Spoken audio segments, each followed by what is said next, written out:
video kali ini saya akan menjelaskan tentang sejarah kolonialisme dan imperialisme di Indonesia, lebih tepatnya yaitu tentang penjajahan pemerintah Belanda di Indonesia. Ikuti terus penjelasannya. Baik, kita mulai dari masa pemerintahan Republik Batak atau Perancis. Sebelumnya mungkin kalian sudah memahami atau mempelajari tentang VOC yang sudah dibubarkan sejak akhir tahun 1799. Sesudah VOC dibubarkan, pemerintah di Nusantara langsung berada di bawah pemerintahan Belanda. Namun, semenjak tahun 1806, Raja Louis Napoleon diangkat menjadi Raja Belanda sehingga Indonesia secara tidak langsung telah berada di bawah kekuasaan Perancis. Ini memang tidak lepas dari sejarah di Eropa pada saat itu, yaitu terjadi pertentangan baru di wilayah Eropa antara Perancis dengan negara-negara Eropa yang dikenal dengan Perang Koalisi. Tokoh yang sangat terkenal dalam perang ini tentu saja yaitu Napoleon Bonaparte yang merupakan panglima perang dan menjadi kaisar Perancis dengan cita-citanya yang ingin menguasai wilayah daratan Eropa. Pada tahun 1808, Louis Napoleon menunjuk Herman William Daendels menjadi gubernur jenderal di Indonesia. Jadi pemerintahan Herman William Daendels ini berlangsung dari tahun 1808 sampai tahun 1811. Nah, ini adalah gambar tokohnya, pemimpin Herman William Daendels. Tugas utama Daendels adalah mempertahankan Pulau Jawa agar tidak jatuh ke tangan Inggris. Karena Inggris adalah musuh bebuyutan Perancis di Eropa dan juga Raja Belanda yang lari ke Inggris sendiri yaitu Raja Willem itu memerintahkan agar daerah jajahan Belanda itu diserahkan kepada Inggris bukan kepada Perancis. Dan Inggris memang sudah bertindak cepat dengan menguasai beberapa daerah yang ada Indonesia, khususnya di wilayah luar Pulau Jawa seperti Ambon, Banda, maupun Padang. Nah, dalam melaksanakan tugasnya, Daendels melakukan beberapa langkah-langkah strategis di berbagai bidang. Yang pertama yaitu di bidang pertahanan dan keamanan, yaitu dengan membangun benteng-benteng pertahanan baru, baik itu ada di Surabaya, di Batavia, ya. Kemudian membangun pangkalan angkatan laut di Anyer dan Ujung Kulon. Namun memang bisa dikatakan bahwa pembangunan pangkalan di Ujung Kulon tersebut itu tidak berhasil. Nah, poin tiganya yaitu meningkatkan jumlah tentara dengan mengambil orang-orang pribumi.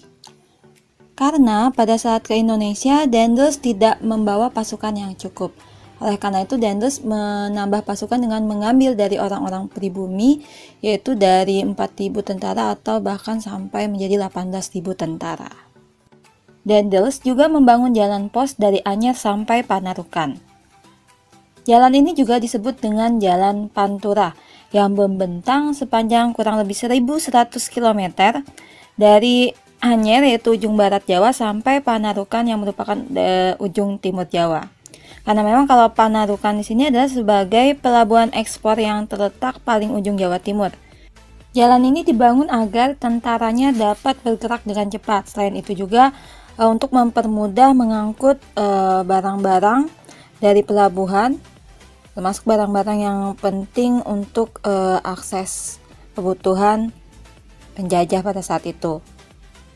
Dalam pembangunan jalan tersebut, Daendels menggunakan tenaga kerja dari bangsa Indonesia yang dikerahkan lewat para penguasa pribumi. Jadi mereka dipekerjakan sebagai tenaga rodi untuk menyukseskan pelaksanaan pembangunan jalan tersebut. Jadi ini berakibat atau berdampak yang cukup mendalam bagi rakyat Indonesia karena dalam pelaksanaan kerja rodi tersebut mengakibatkan banyaknya korban jiwa yang berjatuhan. Rakyat Indonesia hidup dengan kesengsaraan bahkan harus bekerja keras menggali batuan untuk membuat jalan. Ribuan pekerja Indonesia yang ikut serta dalam kerja paksa tersebut banyak yang kehilangan nyawa. Bahkan diperkirakan memakan 12.000 korban jiwa. Di bidang pemerintahan, program Daendels yaitu Pertama, membagi Pulau Jawa menjadi 9 prefektur atau setara dengan karesidenan. Yang kedua, memindahkan pemerintahan dari Sunda Kelapa ke Jayakarta karena daerahnya lebih strategis. Yang ketiga yaitu melakukan intervensi terhadap pemerintahan kerajaan-kerajaan lokal seperti saat terjadi pergantian raja, serta membatasi secara ketat kekuasaan raja-raja di Nusantara, termasuk juga dengan kekuasaan bupati tentunya. Selanjutnya di bidang ekonomi dan keuangan, Dendels menerapkan beberapa kebijakan. Yang pertama yaitu dengan membentuk Dewan Pengawas Keuangan Negara atau disebut juga dengan Algemene Rekenker, dan dilakukan pemberantasan korupsi dengan keras. Karena memang pada saat itu korupsi sudah sangat mengakar dalam pemerintahan Hindia Belanda. Yang kedua yaitu mengeluarkan uang kertas, dan yang ketiga pajak in natura atau contingenten dan sistem penyerahan wajib yang diterapkan pada zaman VOC tetap dilanjutkan bahkan ditingkatkan. Di masa pemerintahannya di Indonesia, Dendels membangun Bandung sebagai Paris Van Java dan dirancang sebagai kota pertahanan kedua sesudah Batavia atau Jayakarta. Bandung dirancang pula sebagai pusat studi militer, polisi, pusat kereta api, pos, dan pusat telegraf, serta pusat pesawat udara. Dirancang pula Bandung sebagai pusat perencanaan dan pengendalian perang. Militer Angkatan Daratnya ditempatkan di Cimahi. Sistem pemerintahan Dendels diterapkan sangat keras dan disiplin, serta cenderung bertangan besi. Hal ini menyebabkan Dendels tidak disukai oleh berbagai pihak, baik oleh aparat pemerintah yang membantunya maupun oleh penguasa dan rakyat pribumi. Kediktatoran Dendels yang demikian ini telah menyebabkan ia dipanggil dan kemudian kedudukannya di Indonesia digantikan oleh Gubernur Jenderal Janssens, dan dalam menjalankan tugasnya, Janssens sendiri ternyata kurang cakap dan lemah. Hal ini terbukti dengan adanya perjanjian Tuntang yang diselenggarakan pada tahun 1811 yang isinya bahwa kekuasaan Belanda atas Indonesia diserahkan oleh Janssens kepada Inggris. Berikutnya adalah masa pemerintahan Raffles dari tahun 1811 hingga 1816. Pada tanggal 3 Agustus 1811, Inggris muncul di Batavia dan tokohnya Thomas Stamford Raffles telah berhasil merebut seluruh wilayah kekuasaan Belanda di Indonesia. Dalam pemerintahannya di Indonesia, Raffles menerapkan berbagai kebijakan dalam bidang-bidang tertentu. Yang pertama yaitu bidang pertahanan. Yang pertama, membagi Pulau Jawa menjadi 18 karesidenan. Yang kedua, mengangkat bupati menjadi pegawai negeri yang digaji. Yang ketiga, mempraktekkan sistem yuri dalam pengadilan seperti di Inggris. Yang keempat, melarang adanya perbudakan. Yang kelima, membangun pusat pemerintahan di Istana Bogor. Sedangkan untuk bidang perekonomian dan keuangan, Raffles melaksanakan sistem sewa tanah atau disebut juga dengan land rent. Jadi tanah ditetapkan sebagai milik pemerintah dan petani hanyalah penggarap. Nah, sebagai penggarap, petani dikenakan sewa tanah, di mana harga sewa ditetapkan pemerintah setelah mempertimbangkan kondisi tanah dan dibayar secara tunai. Ide perubahan ini sebenarnya banyak dipengaruhi oleh keberhasilannya dalam penerapan sistem serupa di India. Yang kedua yaitu menghapuskan segala penyerahan wajib dan kerja rodi. Dan juga termasuk menghentikan perdagangan budak. Nah, ada beberapa tindakan-tindakan yang dilakukan oleh Raffles. Yang pertama yaitu menyusun sejarah Jawa yang berjudul History of Java yang terbit tahun 1817. Jadi buku ini adalah publikasi pertama yang memberikan informasi tentang Jawa dan penduduknya secara lengkap. Karena memang sejak mula Raffles ini punya minat besar kepada bahasa dan adat istiadat Jawa.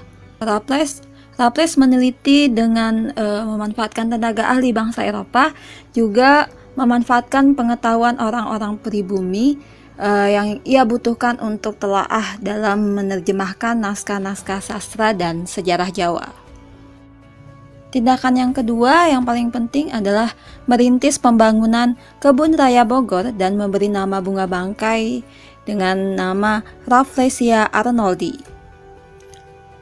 Jadi ini menjadi warisan Raffles di Indonesia, karena juga Raffles ini memiliki minat yang besar terhadap tumbuh-tumbuhan dan Bangunan Kebun Raya Bogor ini juga dikatakan sebagai bukti cinta Raffles terhadap istrinya.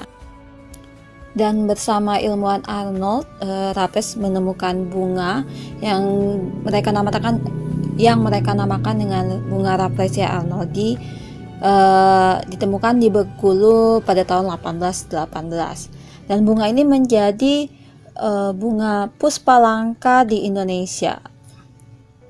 Tindakan lainnya yang ketiga yaitu memindahkan prasasti Kalkuta dari Indonesia ke Nalanda atau India. Padahal benda ini merupakan cagar budaya penting milik Indonesia yang dibawa ke luar negeri. Prasasti ini memang ditemukan oleh Raffles yang isinya tentang sejarah awal pemerintahan Raja Airlangga, pendiri Kerajaan Kahuripan. Tentu saja ini merugikan bagi Indonesia karena aset budaya pentingnya dibawa ke luar negeri. Namun prasasti ini masih berada di luar negeri dan Indonesia masih belum berhasil untuk membawanya pulang kembali ke Indonesia. Berikutnya adalah masa pemerintahan kolonial Hindia Belanda sejak tahun 1816. Berdasarkan perjanjian London di tahun 1814 yang isinya antara lain menyepakati bahwa semua daerah di Indonesia yang pernah dikuasai Belanda harus dikembalikan lagi oleh Inggris kepada Belanda, kecuali daerah Bangka, Belitung, dan Bengkulu yang diterima Inggris dari Sultan Najamuddin. Nah, perlu diketahui juga bahwa Inggris dan Belanda ini sama-sama menjaga dan mematuhi kedaulatan Aceh. Belanda memang bersaing ketat dengan Inggris dalam geopolitik di Asia Tenggara. Tentu saja Aceh tampak menggiurkan bagi Belanda maupun Inggris. Namun dalam traktat London, Inggris maupun Belanda diwajibkan menghormati kedaulatan Aceh. Namun satu kejadian nanti di tahun 1856 barulah peta kekuasaan mulai berubah. Belanda melakukan intervensi politik. Pemerintah kolonial Belanda selanjutnya dipegang oleh sebuah komisi yang beranggotakan Van der Capellen, Elout, dan Buyscke. Capellen melakukan pengerukan besar-besaran untuk mendapat keuntungan. Setelah itu digantikan oleh Van den Bosch yang memerintah sejak tahun 1830 hingga 1870. Jadi Raffles pun kecewa karena harus keluar dari Jawa berdasarkan perjanjian ini dan memutuskan untuk menetap di Bengkulu. Tapi kemudian Raffles berdasarkan persetujuan dengan Belanda keluar dari Bengkulu dan akhirnya membangun Singapura. Masa penerapan sistem tanam paksa dari tahun 1830 hingga 1870. Sistem tanam paksa ini dicetuskan oleh Johannes van den Bosch yang kebijakannya diberlakukan pada 1830 serta difokuskan pada peningkatan produksi tanaman yang laku di pasaran internasional seperti kopi, tembakau, tebu, teh, dan nila. Jadi tanaman-tanaman yang laku di pasaran internasional ini kemudian dijual dan menjadi keuntungan yang luar biasa bagi Belanda. Nah, jadi tanam paksa ini disebut juga dengan culture stelsel, merupakan untuk menanam komoditi yang saat itu sedang laku di pasaran Eropa seperti kopi, tebu, kina, dan lain-lain. Berapa hal penting tentang culture stelsel ini? Yang pertama, latar belakang penerapan tanam paksa. Yang pertama karena Belanda terlilit utang luar negeri. Yang kedua, Belanda banyak mengeluarkan anggaran, jadi anggaran karena biaya perang dan lain sebagainya. Selain itu karena adanya berbagai perlawanan yang ada di Indonesia terhadap pemerintahan Belanda, itu mengakibatkan Belanda mengeluarkan biaya yang besar untuk menghadapi pemberontakan, baik itu di Indonesia maupun di luar. Namun akhirnya pemberontakan itu bisa dipatahkan, tapi juga membuat keuangan Belanda ini semakin merosot, bahkan bisa dibilang menuju jurang kebangkrutan. Nah, tujuan tanam paksa ini adalah untuk mendapatkan keuntungan yang sebesar-besarnya, sehingga dapat menyelamatkan negara dari kebangkrutan. Nah, ada beberapa aturan-aturan dalam penerapan tanam paksa. Yang pertama yaitu rakyat menyerahkan 1/5 tanahnya untuk ditanami perdagangan ekspor. Yang kedua, tanah bebas pajak.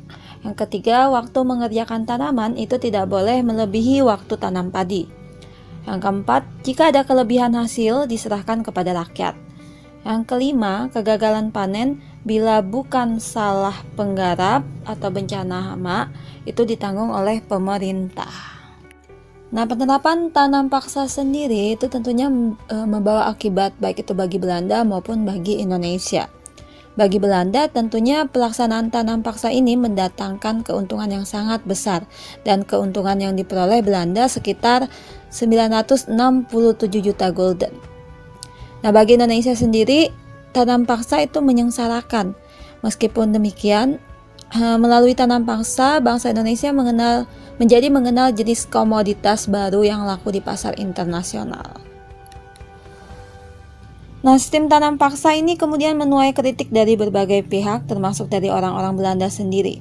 Salah satu pengkritiknya adalah seorang mantan asisten residen berasal dari Lebak, Banten yang bernama Eduard de Westdekker.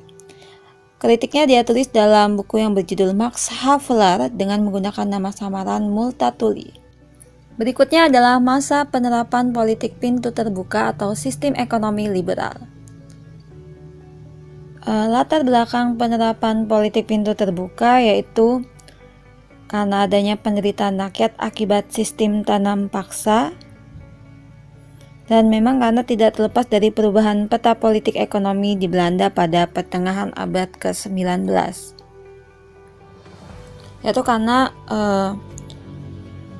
adanya Partai Liberal Belanda yang menjadi pemenang dalam pemilu, sehingga dampak kemenangan ini diterapkannya sistem ekonomi liberal termasuk di Nusantara. Nah, kemudian politik pintu terbuka ini ditandai dengan dikeluarkannya Undang-Undang Agraria dan Undang-Undang Gula pada tahun 1870. Nah, dalam pelaksanaannya, para pemodal asing diberi kebebasan dalam menanamkan modalnya di Indonesia. Sementara itu, pemerintah kolonial bertindak sebagai pengawas, pelindung, dan penyedia fasilitas bagi para penanam modal. Jadi ada yang menanamkan modalnya secara besar-besaran, baik itu dalam bidang perkebunan, ada juga yang dalam bidang pertambangan. Banyak juga pengusaha yang mendirikan pabrik-pabrik seperti pabrik gula, pabrik coklat, pabrik teh, dan lain-lain. Dalam pelaksanaannya, sistem ekonomi liberal itu tidak lebih baik dari sistem tanam paksa karena tidak dapat membawa kesejahteraan bagi rakyat Indonesia. Jadi, tetap rakyat Indonesia itu mendapatkan beban penderitaan atau bahkan juga dikatakan penderitaannya semakin besar karena kebijakan ini menjadi sarana eksploitasi baru yang tidak kalah buruknya dengan kebijakan tanam paksa. Jadi, ada eksploitasi dalam bentuk manusia maupun ada pula eksploitasi dalam bentuk agraria. Nah, dari fakta-fakta sejarah yang sudah dijelaskan tadi, ini menunjukkan adanya beberapa kali pergantian dari kekuasaan Prancis, Inggris, kemudian kembali lagi ke Belanda. Bahkan ini juga menunjukkan betapa sombongnya imperialis Barat dengan hanya mendasarkan keputusan suatu surat dan perjanjian, wilayah bangsa lain dengan mudah itu dipertukarkan. Ya, hanya antar kerajaan Belanda dengan kerajaan Inggris itu dengan mudah menukarkan tukar wilayah jajahannya dan menerapkan kebijakan-kebijakan yang menyiksa rakyat Indonesia. Nah, ini adalah menjadi kesombongan dan kerendahan tingkah laku politik imperialisme Barat. Karena mereka menilai negara di luar wilayahnya sendiri itu sebagai negara yang tanpa penguasa.